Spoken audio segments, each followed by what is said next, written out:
আমরা সমাজ কল্যাণ ফোরাম এটা একটা লক্ষ্য উদ্দেশ্য আমাদের রাষ্ট্রনায়ক মরহুম শহীদ প্রেসিডেন্ট জিয়া রহমানের নামে সংগঠন ওনার আদর্শটাকে যেন আমরা জনগণের পাশে তুলতে পারি সেই আদর্শ অনুসারে আমরা চলতে পারি আগামীর ভাবনা যেন আমরা সেভাবে ওনার যে চিন্তা চেতনা ছিল এই দেশটা নিয়ে এই দেশটা পরিচালনা করার জন্য উনি যে 19 দফা দিয়েছেন পাশাপাশি সময়ের প্রেক্ষিতে কালের পরিবর্তনের কারণে আবার আমাদের ভারপ্রাপ্ত চেয়ারম্যান জনাব সেটার সাথে সংযোজন করে 31 দফা বাস্তবায়নের জন্য সেই দফা দিয়েছেন।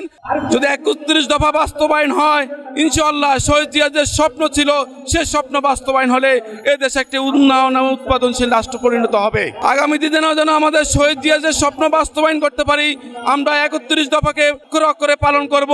সে 31 দফার দেশের সকল কিছু সমাধান রাষ্ট্রের সকল কাঠামো পরিবর্তনের সেই 31 দফা আছে। সে 31 দফা যদি বাস্তবায়ন হয় এদেশে একটি শক্তিশালী গণতন্ত্র গড়ে উঠবে এবং সকল রাষ্ট্রীয় কাঠামো শক্তিশালীভাবে গড়ে উঠবে। তারুণ্যের জন্য যে রাজনীতি করতেছেন আজকে তারুণ্যের সমাবেশ আমাদের ভারপ্রাপ্ত চেয়ারম্যানের আহ্বানে আমরা এই সমাবেশে উপস্থিত হয়েছি। আগামী দিনে বর্তমান অন্তর্বর্তী সরকারের যে প্রধান ডক্টর ইউনূস স্যার অত্যন্ত জেন্টলম্যান মানুষ, উনি যদি থাকে এদেশের উন্নয়ন হবে। কিন্তু আমরা ওনার কাছে প্রত্যাশা করি উনি যেন একটা সুস্থ নিরপেক্ষ নির্বাচন অনতিবিলম্ব দিয়ে এদেশে সন্ন্যক করে লেখা থাকবে ওনার নাম। কিন্তু মানুষ ওদের আগ্রহে অপেক্ষা করতেছে, কারণ মানুষ ভোট দিতে পারেনি বিগত 17-18টা বছর।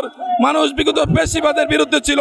ইনশাআল্লাহ আগামী ডিসেম্বরের মধ্যে একটি সুস্থ নির্বাচন দেবে এই আশা প্রত্যাশা এই জাতি চায়। আশা করি ওনার কাছ থেকে একটি সুস্থ নির্বাচন দিয়ে একটি গণতান্ত্রিক সরকারের হাতে রাষ্ট্র কাঠামো তুলে দেবে। ইনশাআল্লাহ এদেশে একটি গণতান্ত্রিক সরকার প্রতিষ্ঠিত হলে এদেশে উৎপাদন উন্নয়নশীল রাষ্ট্র পরিণত হবে। যদি আমাদের গভর্নমেন্ট আমাদের দল যদি আসতে পারে সেই জনগণের ম্যান্ডেট নিয়ে ইনশাআল্লাহ এদেশের সকল মানুষের কর্মসংস্থানের সৃষ্টি হবে এবং সকল মানুষ আইনের শাসন পাবে, গণতান্ত্রিকভাবে সকল কিছু কার্যক্রম পরিচালনা হবে।